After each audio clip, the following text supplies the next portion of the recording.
Le Grand Matin Sud Radio, 7h-10h, Patrick Roger, Cécile de Ménibus.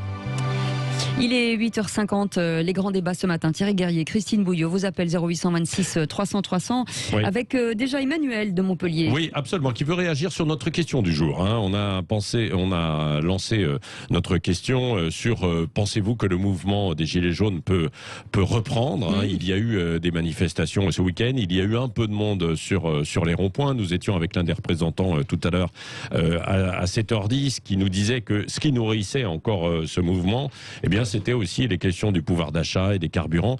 On va voir les réactions dans un instant sur les réseaux sociaux, mais vous, Emmanuel, vous vouliez réagir. Bonjour, tout d'abord. Oui, bonjour. Bonjour. Oui, c'est-à-dire que moi je désespère un peu. Enfin, si ça ne reprend pas, je désespère un peu, parce que, comme disait Einstein, ce qui détruira le monde, c'est pas ceux qui font le mal, mais la majorité de ceux qui les laissent faire. Ouais, voilà. Ouais. Donc, il y a un moment, il faut que les gens se réveillent. Parce que là, on voit bien que depuis des années, c'est destruction progressive de la classe moyenne qui devient évidemment une classe pauvre, du coup, et l'augmentation de la pauvreté et au bénéfice de quelques ultra riches, voilà. Ouais. Et pourquoi? Parce que, Emmanuel, honnêtement, il y avait un peu de monde sur les ronds-points, mais pas énormément quand même, en fait, ce week-end. En tout cas, rien de comparable, mais ce qui peut se comprendre aussi pour les raisons que l'on connaît, du contexte sanitaire peut-être, etc. Et comment vous l'expliquez, vous, de votre côté?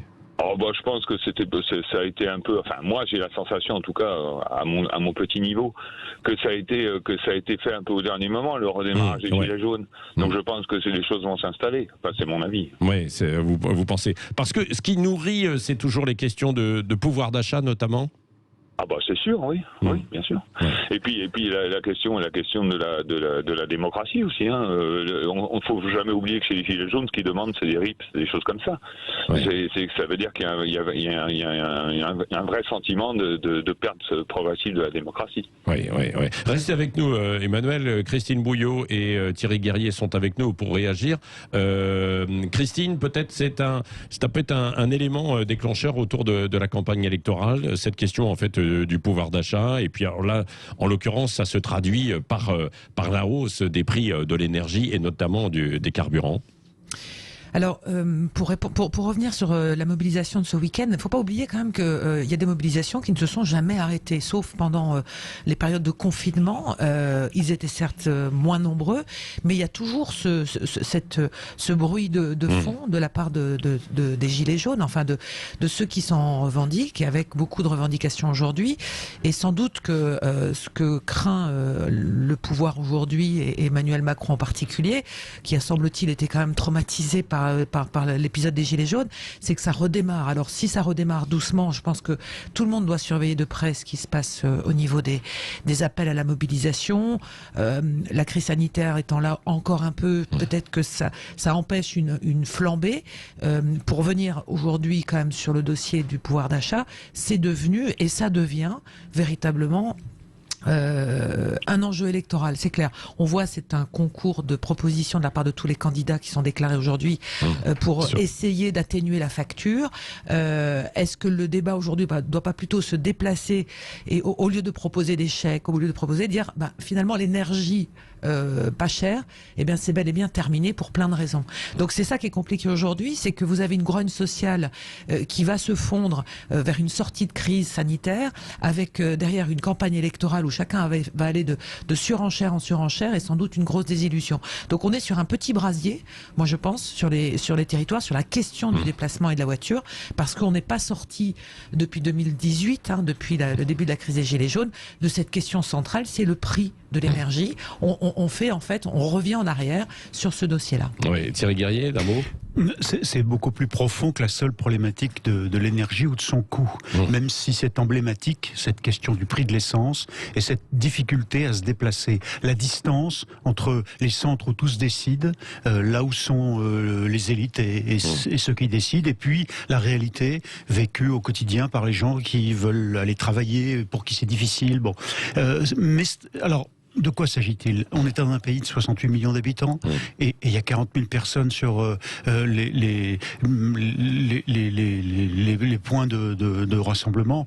Bon, la réalité, c'est quand même que épiphénomène. La réalité, c'est que derrière cette emblématique, un peu comme une poussée de bouton régulière, cette emblématique de difficultés sociales et d'une difficulté à se faire entendre et du sentiment du mépris. Et ça, c'est absolument essentiel. C'est déjà entré dans la campagne électorale, par exemple par Jean-Luc Mélenchon, qui considère qu'il est le porte-parole de cette France qui est méprisée et qui socialement n'arrive plus à bon. Non, mais lui, par exemple, ce week-end, c'est parce qu'il était en meeting, c'est vrai. Emmanuel, est-ce que vous trouvez que cette question est évoquée suffisamment justement par les différents candidats? Alors on ne connaît pas encore tout le monde, mais de la future campagne présidentielle. Il y en a beaucoup qui font de la récupération avec ça. Par contre, je dis pas spécialement attendez, je critique pas spécialement Mélenchon, hein, pas du tout. Mais il est pas le seul, etc. Après, moi, ce qui m'intéresse, c'est le programme. Et je pense que c'est ce qui devrait intéresser les Gilets jaunes et plus largement tous les gens qui sont pas bien, quoi. C'est le programme. Et j'avoue que par exemple Mélenchon, il a tendance à faire des propositions où le pouvoir il le donne au peuple. Et ça me plaît plus que des fausses promesses qu'on ne sait jamais si elles seront tenues. Vous voyez ce que je veux dire? Parce qu'au moins quand on promet des RIP ou des choses comme ça, là au moins le peuple aura la voix. Parce que si c'est pour faire des propositions de main en rase gratis, ça on sait que ça marche jamais, quoi. Oui, il propose effectivement que ce soit le peuple, mais à la France insoumise, on l'a bien compris depuis des années, il y a un seul chef, et donc c'est lui. Donc comme quoi la démocratie, vous voyez, c'est pas aussi simple que ça. On va poursuivre dans un instant avec vous, 0826 300 300, Thierry Guerrier, Christine Bouillot et vos appels, parce que je sais que vous voulez encore réagir, notamment sur les carburants, qui sera d'ailleurs aussi notre question tout à l'heure avec dans la France à vos côtés, Cécile. Oui, on parlera d'un combat pour essayer de mettre en place un achat groupé de carburant, ce qui a été le cas en 2019 et ça n'a pas fonctionné pour plein de raisons, on vous en parlera. Et il voudrait réitérer cette opération assez rapidement pour essayer de baisser les factures. Est-ce que c'est possible? Est-ce que c'est possible? C'est une bonne idée ou pas de faire de l'achat groupé pour ça pouvoir existe déjà avec le fuel, mais on verra si pour le carburant c'est possible. Allez, tout à l'heure. Et à tout de suite, il est 8h57. Le Grand Matin Sud Radio, 7h-10h, Patrick Roger, Cécile de Ménibus. Et c'est la suite des grands débats, 0826 300 300, vos appels, on vous attend au standard, bien sûr, toujours avec Thierry Guerrier et avec Christine Bouillot. Oui, et ça fait beaucoup réagir évidemment autour des carburants, du pouvoir d'achat, parce que c'est l'une des questions du moment avec ces factures qui ont flambé depuis quelques jours. On en parlera avec vous, Cécile, tout à l'heure, d'ailleurs à 10h moins le quart, sur ces gens, on l'évoquait, qui tentent de limiter en fait les factures avec des achats groupés. Ça existait effectivement dans le fuel, ça existe aussi un peu dans l'essence, mais c'est un tout petit peu plus complexe, quoi. Dans un instant, donc, le fait religieux en entreprise aussi, avant un grand colloque, on va parler de la justice. Il y a aussi la gauche dans tous ses états. On l'a vu avec Julien Bayou ce matin. Ils se taclent les uns les autres. Mélenchon qui tacle les Verts qui taclent en fait Anne Hidalgo qui retacle les uns les autres. Enfin bon, voilà, c'est un billard à trois bandes. Oui, j'allais dire, oui, absolument. Billard à plusieurs bandes, voire beaucoup plus, oui. Emmanuel était avec nous aussi tout à l'heure pour nous parler du mouvement des Gilets jaunes. Alors, on rappelle que ce mouvement des Gilets jaunes était né aussi sur, évidemment, le 80 km/h et des questions aussi des taxes, avec la fameuse surtaxe pour l'énergie. Quand on regarde un peu, on va voir dans le factuel avec vous, bonjour Adeline Divou. Bonjour. Le factuel aujourd'hui sur le prix de l'essence précisément. On voit 1,53 le diesel, 1,63 pour le sans-plomb. L'essence coûte plus cher aux Français comme l'électricité et le gaz.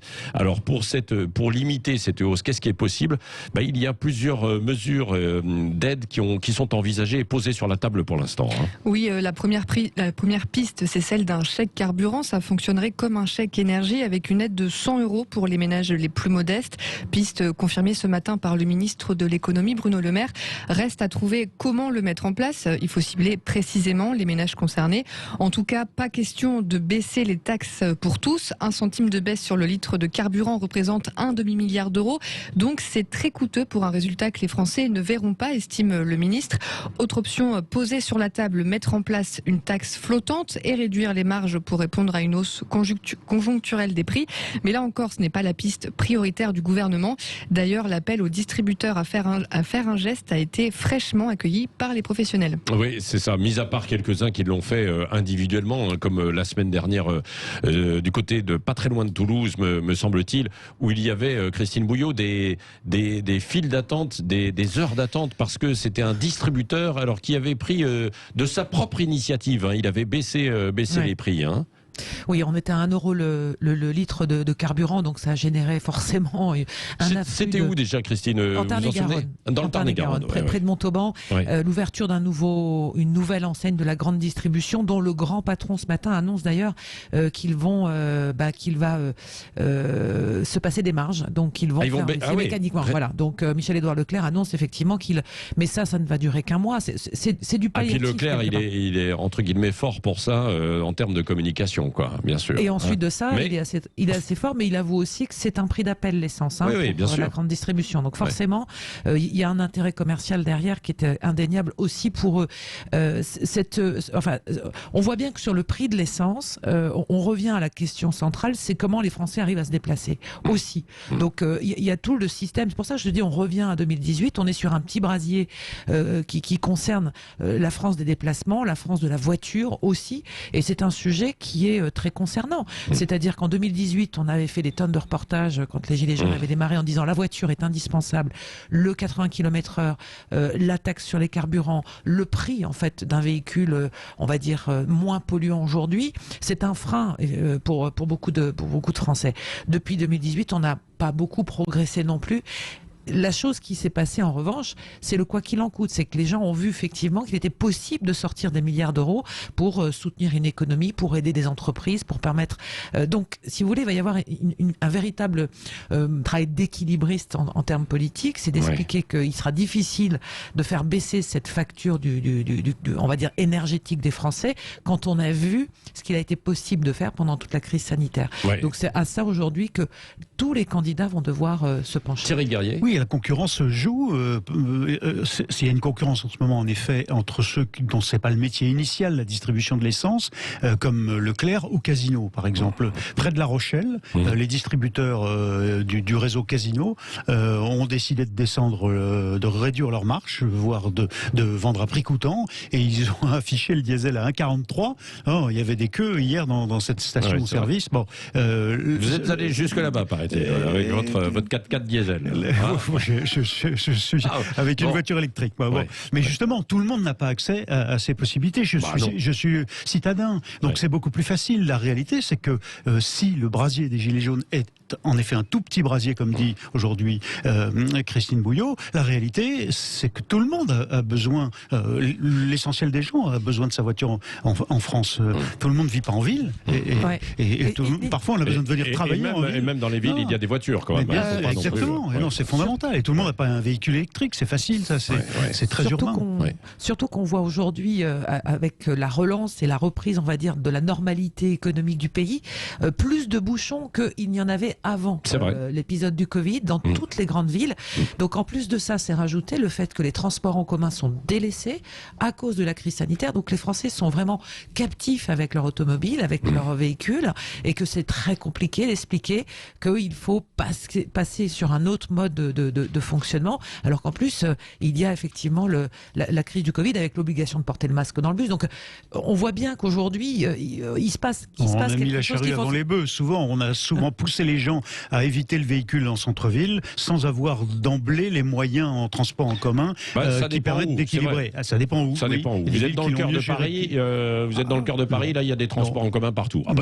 C'est le meilleur maillage au monde. Le cœur de Paris, mais bien sûr. Mais c'est pas l'Île-de-France dans son ensemble avec les 12 millions d'habitants. D'ailleurs, je pense qu'on a mis beaucoup trop d'argent dans le cœur de Paris qu'ailleurs.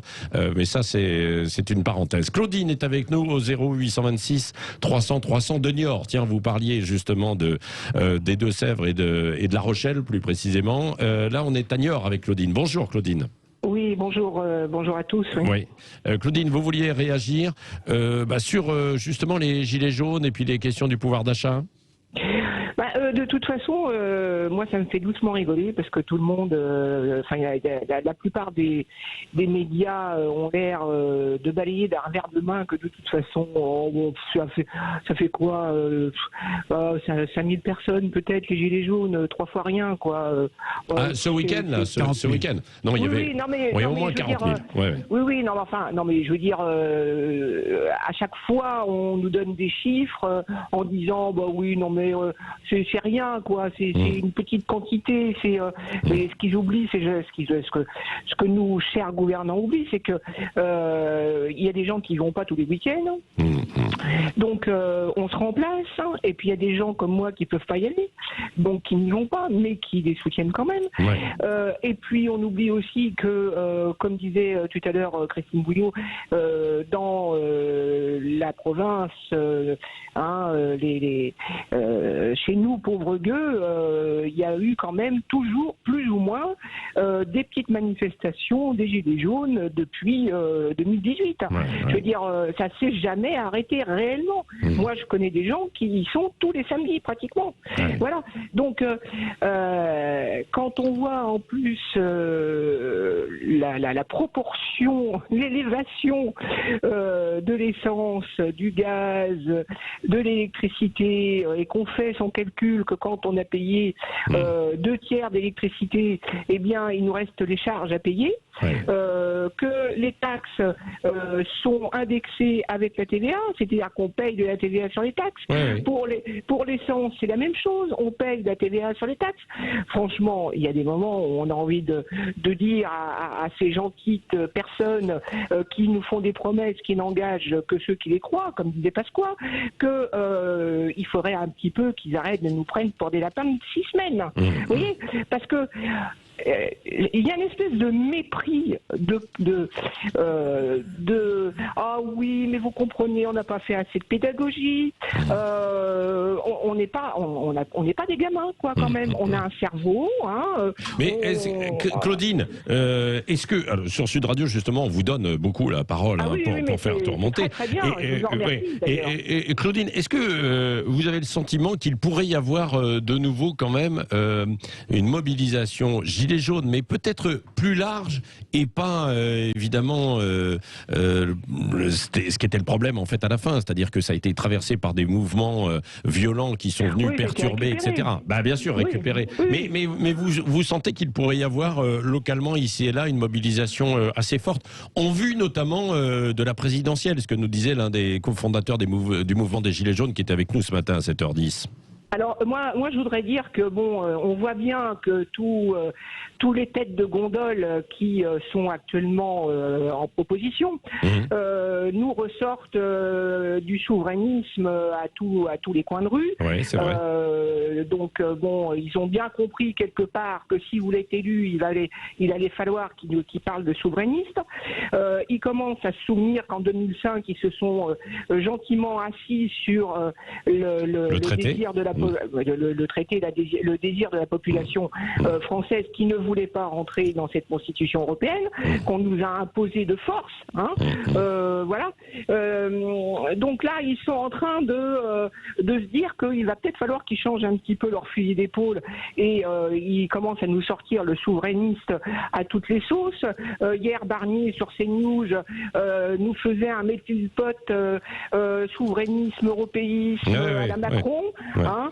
Les LR, ils sont en train de nous faire une comédia dell'arte avec 3 Pékins plus particulièrement qui se présentent comme étant les super formidables futurs présidents et qui vont faire un truc extraordinaire, alors que de toute façon ils vont rien faire de plus, puisque de toute manière ils sont tous Macron compatibles plus ou moins, ou du moins ce qui les sépare de Macron c'est une feuille de papier de cigarette. Donc je veux dire c'est quand même extrêmement faible. Donc s'ils croient qu'ils vont nous faire prendre des vessies pour des lanternes en disant que oui mais non mais on va faire souverainisme mais tout en restant européiste et tout en restant soumis à l'Europe, je pense que là quand même ils nous prennent un peu pour des andouilles. Oui, bon, en tout cas les débats vont être posés et les questions sur la table. J'ai l'impression que par rapport à la campagne Claudine, reste avec nous, mais je voudrais aussi l'avis de Thierry Guerrier et Christine Bouillot. J'ai l'impression que par rapport à la campagne qui avait démarré en 2016 et de 2017, les sujets sont abordés frontalement. Alors que, souvenez-vous, pendant la campagne de 2017, il n'y a eu quasiment aucun sujet. On n'a parlé que des affaires, de l'avènement d'Emmanuel Macron, etc., qui faisait son porte-à-porte. Mais sur le fond, il n'y avait pas grand-chose, quoi, mis à part la réforme des retraites que tout le monde brandissait plus ou moins, quoi. On nous reproche, nous les médias, de justifier cette irruption du réel par Éric Zemmour. Il n'empêche qu'il faut reconnaître qu'un de ceux qui a brisé le tabou d'évoquer toute une série de sujets, évidemment, son grand sujet, c'est l'immigration, mais il n'y a pas que celui-là. Non, mais il n'y a pas que celui-là, mais ça permet de... Celui en particulier, il y a un autre facteur qu'Éric Zemmour, pour revenir au réel, c'est la pandémie. C'est-à-dire que la problématique Covid, avec tout ce que ça a suscité de réflexion sur les raisons pour lesquelles, par exemple, les masques ou autres, on a réalisé qu'en termes de production de médicaments, comme en production de... Bien sûr, on n'avait pas de souveraineté industrielle. Et donc ça a reposé, bien au-delà de la question de la santé, toute la question de l'industrie française, de la production, et de la désindustrialisation. Christine Bouillot. C'est une campagne où on va peut-être avoir ce fameux débat entre fin du monde et fin du mois, parce que on sera toujours sur cette, je pense, ligne de crête sur ces sujets, on va dire très anxiogènes malgré tout, comme si on était dans une campagne de rupture aussi. 2022, on a peut-être aussi des candidats qu'on connaît déjà d'avance, enfin en tous les cas qu'on a déjà connus dans des campagnes précédentes. Donc il y a des discours qui vont être de rupture chez certains et chez certaines peut-être, mais toujours est-il qu'on est sur cette ligne de crête avec quel monde pour demain. C'est des débats qu'on a parce que certains voient la discussion doit se recentrer, comme on a entendu Julien Bayou ce matin chez nous qui dit le seul sujet c'est le réchauffement climatique et ses conséquences, parce que tout va découler de ça derrière. D'autres vont poser le débat sur le thème de l'immigration, du souverainisme, de l'identité, etc.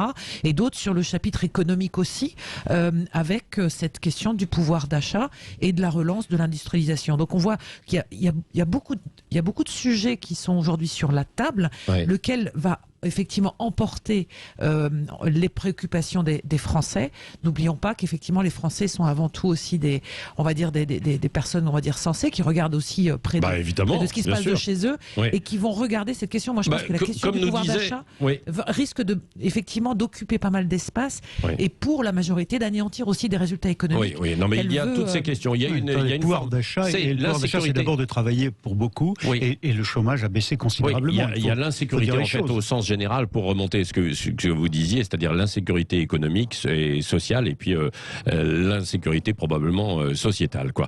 Voilà, merci en tout cas. On va poursuivre dans un instant. Merci Claudine de nous avoir appelé du côté de Niort. Quel temps fait-il à Niort d'ailleurs ce matin, Claudine ? Ah bah Claudine, elle a raccroché. Bah voilà, c'est ça, trop vite. Je dis au revoir trop vite. Disons qu'il fait très beau. Voilà, il fait très beau. Merci beaucoup en tout cas. Compliqué, c'est à peu près ça sur tout le pays. Là. Voilà, non, dans le Grand Nord, en venant de la Bretagne, je crois que c'est bon, il y a un peu de pluie. Le Nord-Ouest, c'est un peu compliqué ce matin. Mais il fait beau plusieurs fois par jour. Il fait mauvais aussi plusieurs fois par jour là-bas. Allez, on poursuit dans un instant avec vous, Thierry Guerrier et Christine Bouillot, vous restez, et nos grands débats du matin. Et vous, bien sûr, au 0826 300 300. On reviendra sur les faits religieux en entreprise avec un chiffre, 72% des interrogés qui disent non à tout accommodement en entreprise. On vous demande votre avis, 0826 300 300. On vous attend dans un instant, à tout de suite. C'est la suite des grands débats ce matin avec Christine Bouillot. Vos appels 0826 300 300 et Thierry Guerrier qui est avec nous ce matin. On va revenir sur les faits religieux en entreprise avec ce chiffre, on vous l'évoque depuis ce matin, 72% des interrogés disent non à tout accommodement. Et pour en parler ce matin, Adèle Paul Boulade est avec nous, coach dirigeant, docteur en sciences physiques et auteur du livre Le tabou de l'entrisme islamique en entreprise. Oui, alors bonjour Adèle Paul Boulade. Bonjour. Il y a eu une enquête qui a été réalisée, un grand sondage avant une conférence, un colloque qui aura lieu cet après-midi du côté du Sénat sur le fait religieux en entreprise. Qu'est-ce qu'il ressort? Alors, les Français ont du mal avec le fait religieux dans le monde du travail? Quand vous regardez le sondage fait par Harris Interactive, ça reflète exactement ce qui se passe sur le terrain. C'est-à-dire que le bas de l'échelle hiérarchique de l'entreprise a un certain ressentiment et un rejet massif des arrangements par rapport aux faits religieux. mais aussi quand vous voyez le sondage, il vous dit qu'un cinquième des dirigeants sont au courant. Et ces mêmes dirigeants vous disent, une grande majorité d'entre eux, 88%, ne recensent ni plus ni moins de faits religieux. Donc ça reflète exactement cette réalité. Le haut de l'échelle évite le sujet et se défausse sur le responsable de la sécurité ou des ressources humaines et laisse faire le management intermédiaire, la gestion. Le management intermédiaire, il oscille entre la confrontation dogmatique, la laïcité, les lois, etc., et les arrangements. Et les deux clivent. Okay, il oublie l'essentiel, il oublie le projet d'entreprise. Et donc, aujourd'hui, on a le terrain, sur le terrain subit donc la défausse du dirigeant et les arrangements faits par le management intermédiaire. Oui, mais parce que qu'est-ce que dit aussi la loi, Adel Podboulad? En fait, c'est ça qui est important, c'est que s'il n'y a pas des choses très précises, il peut y avoir une interprétation dans les entreprises, que ce soit de la part du haut du panier, comme vous le dites, hein, c'est-à-dire que les dirigeants, ou alors des catégories intermédiaires, ou des gens qui veulent pratiquer. La loi... On a la chance en France d'avoir un code du travail, l'article 2, qui défend l'équipe. La loi El Khomri aussi a renforcé le renfort de l'équipe. De ce côté-là, il y a ce qu'il faut. Aussi, on a la chance d'avoir la laïcité. Mais ces deux éléments-là sont à peu près... ils sont minimes par rapport à la force et la puissance du projet en entreprise. Si le dirigeant ou le manager n'a pas la capacité à faire la pédagogie, à inspirer les salariés à propos de son projet... C'est bien beau d'avoir en arrière-boutique la loi, la laïcité, mais c'est pas ça qui va mobiliser et motiver le salarié et les managers au travail. Hein. Il faut voir une chose aussi, c'est que dans l'entreprise, il y a le miroir exact de ce qui se passe dans la société. On a parlé à l'occasion de l'hommage à Samuel Paty, les enseignants ont été interviewés et les enseignants s'autocensurent. En entreprise, le management intermédiaire banalise le fait, il met la poussière sous le tapis, il avale des couleuvres, et c'est ça il accepte des arrangements, et c'est ça qui clive. La loi ou le code du travail, parfois il l'utilise, parfois il fait appel au règlement intérieur, mais ça c'est déjà trop tard. Ce qu'il y a à faire avant, c'est la pédagogie du projet, remettre au centre du débat le projet et le collectif qui le porte. Oui, mais après, l'une des questions, on va en reparler avec vous dans un instant, c'est jusqu'où aller, quel projet, qu'est-ce que l'on veut faire par rapport à ce fait religieux.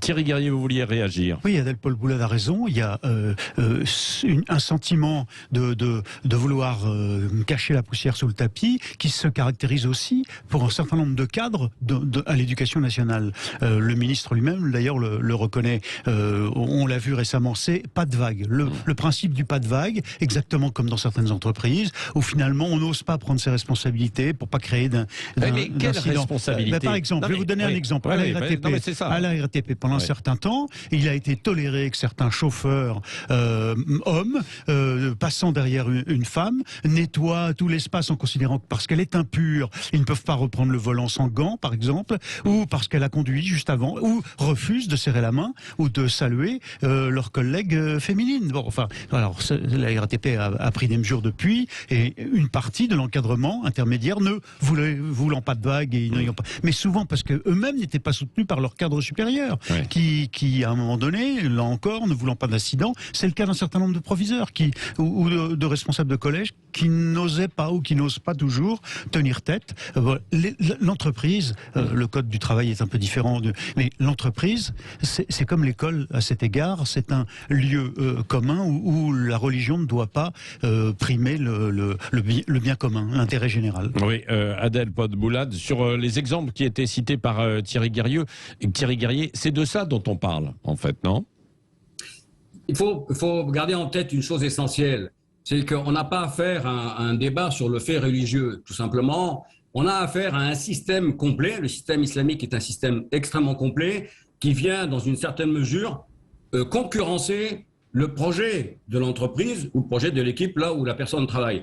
Le système islamique, il est à la fois politique, sociétal, culturel, financier, législatif et religieux. Si je prends par exemple le financier, le système financier, vous avez la zakat qui est l'aumône, vous avez la guézia vous avez la taxe halal et vous avez la finance islamique. Si je prends la zakat appliquée en entreprise, donc j'applique là le registre financier du système islamique, je prends juste ce registre-là, appliqué en entreprise, vous avez le militant islamique qui va harceler son corps qui parfois est un manager mis en place par le management pour gérer la complexité de l'adversité, le management étant s'avérant ou s'avouant incapable de le faire, donc il nomme un musulman républicain libéral pour diriger ça, et donc cette personne, manager pompon, se retrouve harcelé par son corps qui lui dit donc si tu es un bon musulman, il faut que tu payes la zakat.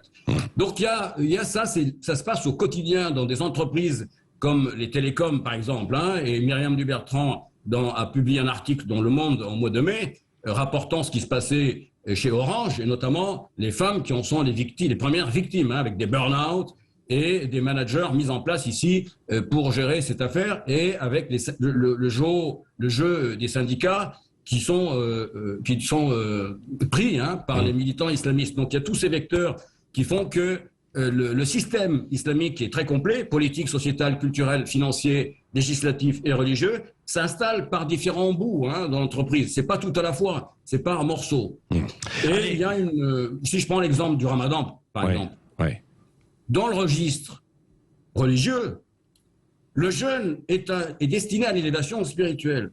Il n'est pas destiné à augmenter le taux d'évanouissement, hein, notamment dans les sociétés de services à la personne, les sociétés de services, les sociétés de maintenance. Il n'est pas non plus destiné à augmenter le taux d'accident de travail, hein, pour les chauffeurs, pour les personnels de maintenance, hein, qui forcent la direction à utiliser l'intérim, ce qui augmente les coûts de l'entreprise. Donc, le système, quand il rentre, quand le système islamique s'installe dans l'entreprise, il y a des impacts sur le coût, ok. Et pour ça, dans le livre, en page 96-97, vous avez un tableur qui mesure les impacts et sur les différentes lignes. Hein.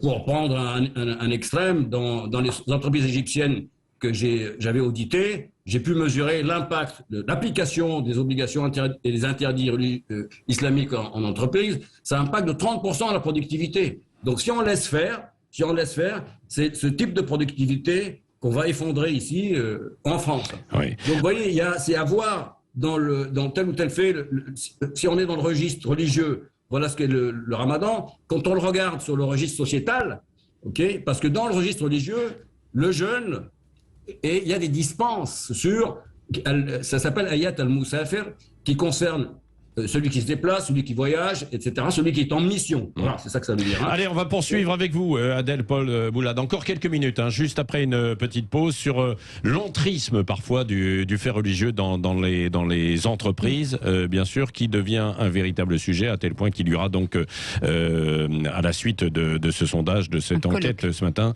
Harris Interactive, un colloque, hein, au Palais du Luxembourg. Restez avec nous, 9h32. Le Grand Matin Sud Radio, 7h-10h, Patrick Roger, Cécile de Ménibus.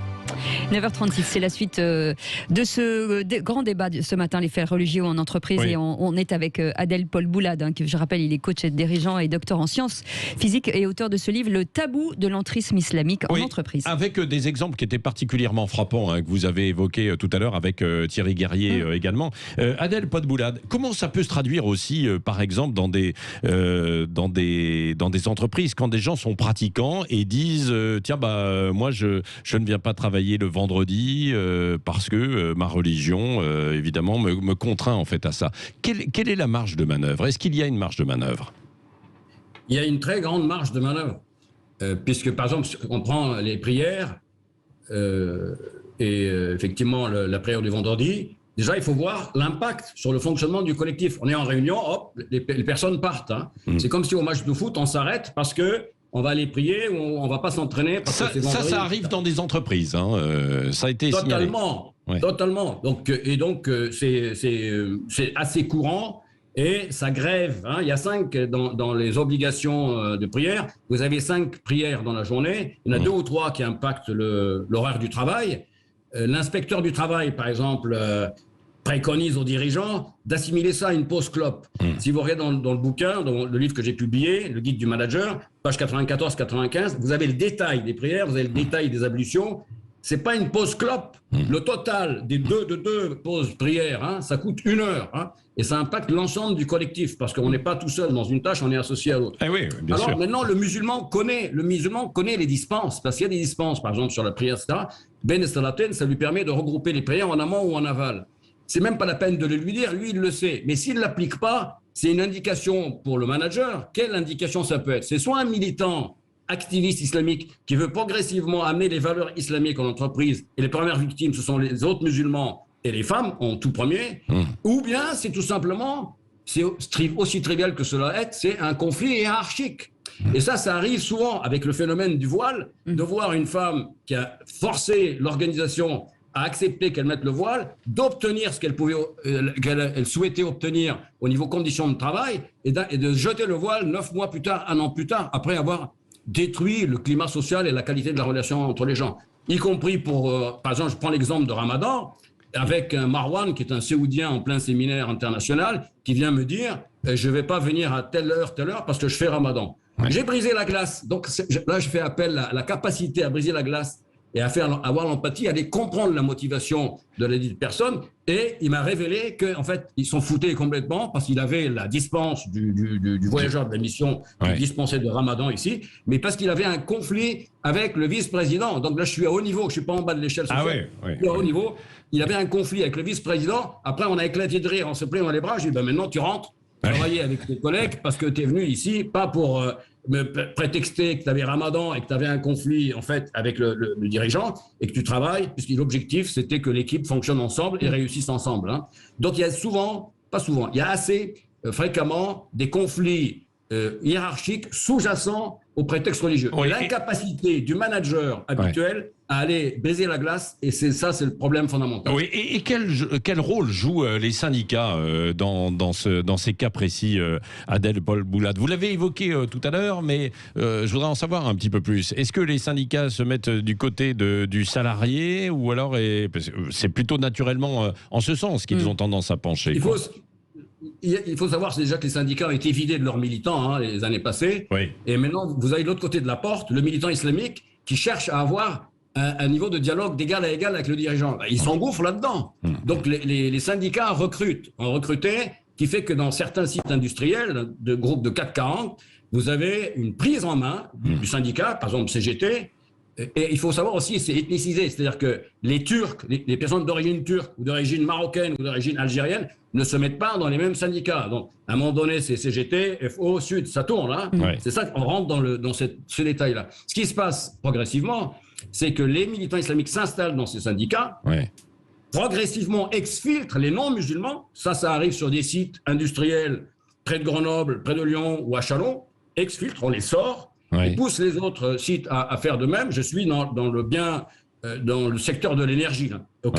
Et à ce moment-là, prennent les CSE, puisque ce sont des élections. Il y a des bien sûr. Les comités d'entreprise. Et évincent les femmes DRH ou RH qui viennent ici. Et quand on envoie des médiatrices pour réguler le dialogue entre le syndicat, les CSE, la direction, quand on envoie des médiatrices, elles sont refoulées. Et c'est arrivé à la société technologique, par exemple, d'avoir des consultantes refoulées parce que c'était des femmes, et le CSE qui exige que ce soit des hommes qui viennent. Donc ça veut dire qu'il n'y a pas de nomination de femmes à la tête des services, c'est ça aussi? Ça, c'est la conséquence ultime, c'est quand les directions renoncent à la promotion des femmes, d'une femme qui était prévue être manager. Ça arrive non seulement dans les entreprises, mais aussi dans des institutions, des entités sous tutelle du ministère de la Culture. On est en France, quand même. Donc la femme voit son statut se dégrader de manière progressive, régulière, sous l'influence, sous la pression sociale des militants qui ont pris des places au syndicat, au CSE, et qui ont regroupé l'ensemble des salariés. Ils les contrôlent. Hein. Dans le livre, je décris, c'est la deuxième phase, c'est la prise de contrôle par le militant islamique de ce qu'est les légionnaires, même contre la volonté même des autres. Hein. Ils ne peuvent pas faire autrement. Votre livre, c'est le tabou de l'entrisme islamique en entreprise, hein, Adel Paul Boulad. Ça arrive aussi avec les autres religions, par exemple le vendredi avec des gens issus de la communauté juive qui, à partir d'une certaine heure, refusent de travailler également, quoi. Il y a des entrismes de toutes sortes. Hein. Il y a aussi disons, des contrariétés de telle ou telle ethnie ou de telle ou telle religion. Mais la grande part est liée à l'islam. Et encore une fois, ce n'est pas une religion. Donc, si vous comparez ça de religion à la religion, on va se tromper. C'est pas la bonne. Je ne préconise pas ça du tout. C'est un système complet dans lequel il y a une dimension religieuse que vous comparez avec une religion. Et donc, le système complet, il intègre cette dimension sociétale et financière que j'ai évoquée tout à l'heure. Donc, les leviers sont autrement plus complets et complexes qu'une religion quelconque. Ce qui veut dire que vous avez un système qui vient en concurrence, un système complet qui vient en concurrence avec le projet de l'entreprise ou le projet de la fonction où vous travaillez. Et on peut se sortir de ça. S'il y a une bonne nouvelle, je ne sais pas si ça vous intéresse. Bah oui, quand même, parce que c'est vrai que le tableau que vous nous avez dépeint là, il est quand même assez. Il est sombre. Non, mais il est assez terrible. C'est quoi la bonne nouvelle? On a l'impression que ça, évidemment, ça infuse dans beaucoup d'entreprises et qu'il n'y a pas grand-chose de fait contre ça. La bonne nouvelle, et on terminera là-dessus, Adèle Paul Boulade, avec votre intervention particulièrement intéressante et percutante. Parce que moi, je suis positive et je suis optimiste. Donc la bonne nouvelle, c'est que de réactiver les talents des managers, plutôt qu'ils les mettent au congélateur où ils s'assoient dessus, et de les réactiver, qu'ils s'intéressent à l'autre, qu'ils aillent sur le terrain, qu'ils découvrent les motivations des gens, qu'ils arrivent à discerner le militant. Le militant, son sort est scellé. Il a un projet concurrent à l'entreprise, donc c'est une procédure de rupture de contrat. C'est pas compliqué, les RH savent faire ça, d'accord? Maintenant, s'il découvre qu'il y a un conflit hiérarchique, qu'il s'intéresse à l'autre. Ça se trouve, il veut être muté, changer de service, avoir des congés, être promu, etc. Donc, vous voyez, c'est réactiver les talents et boucher tous les trous qu'il y a dans la raquette du processus de l'entreprise, notamment dans le processus de recrutement. Ce que vous nous dites, pour conclure, c'est qu'il y a quand même des solutions. Merci. On en parlera d'ailleurs lors de ce colloque, le fait religieux en entreprise, à l'occasion de cette enquête qui aura lieu en fin de cet après-midi du côté du Sénat, du Palais du Luxembourg. Merci Adèle Paul Boulade d'avoir été avec nous, d'avoir patienté un petit peu parce qu'il y avait effectivement beaucoup d'actualités ce matin, notamment avec les questions du carburant et du pouvoir d'achat.